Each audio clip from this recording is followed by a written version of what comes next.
Hi everyone, this is Beverly signing on to say that a little pumpkin told me that our last episode of Dicey Dungeons Halloween Special is here with our 4th installment of my Spooky Sunday series here on Snoggy. I hope you are ready to get a little spooky because we are jumping into this episode with the highest difficulty of the Witch Dice. Normally the Witch's gameplay is a lot more open to possibilities and strategies with the different types of cards and equipments that you're able to collect and activate throughout the game. However, the Halloween challenge introduces what is called puzzle mode. In this challenge, every variable is laid out for you, meaning every card and dice are already selected for you.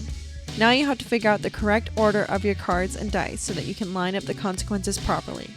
This means planning is very important, so important in fact that you have to plan out your moves so that you're able to defeat your enemy in just one turn.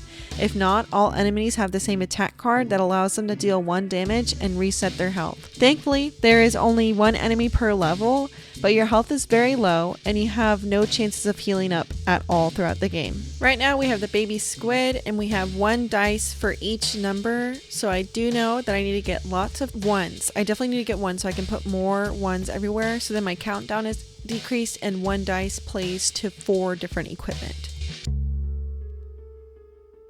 Alright, and for the demon here, we once again have 6 dice, but we have some upgraded slots, and it's looking like I'm going to need quite a few 2s since one of my cards is actually a double whammy, and the best way is to actually put my 4s and 2s together, so then now I have 3 2s, which will help me out to get that fury, and I need to keep my high dice, like my 5 and 6, so that it can be 11, so 11 times 2 is 22, and that's exactly how much health I need to bring him down. And we need that third 2 so that we're able to activate this fury, so then we can have the double whammy of 22 damage.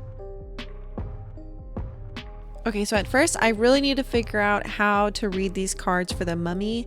I did realize that I needed multiple 3s, and the best strategy was actually go from least to most dice first and then use your 6 for the first time so that you can have that extra bump. You're basically just cycling through your highest dice until you get lots of 3s and are able to increase that to get the final 7 damage that you needed. Cornelius was pretty tough to decipher to understand what this whole mana status was, but basically you needed a lot of 2s and a lot of 6s in order to get that double effect for the summer solstice, as well as tripling your damage in the later attacks that you have.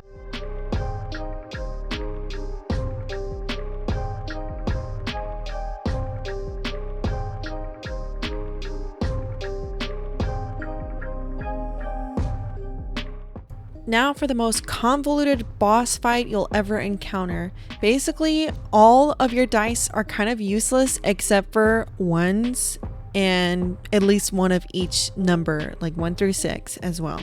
So basically you're cycling through these 3 phases of card placements. So you place your 6 to get the doppel twice, then you put your 5 and 4 to activate it, then you place your 2 to get the vice grip, and then you put your 6 plus a 1 in order to get the 3 difference dice, which is a 5.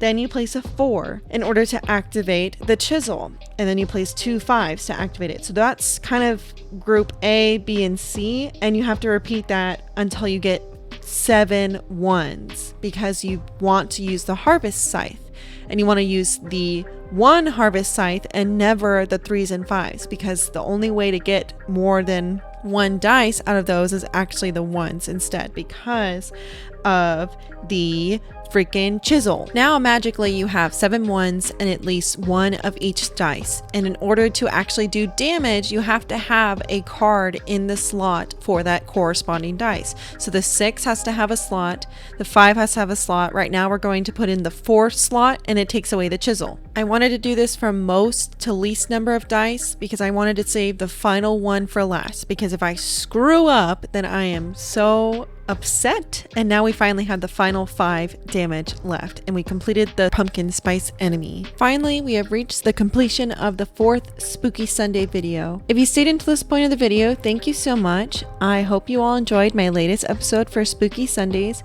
You can look forward to more videos coming to you soon. I do have a special idea for our final and 5th Sunday of this month. If you feel like sticking around for similar content, please subscribe. This is Beverly signing off and wishing you a happy Halloween. Bye!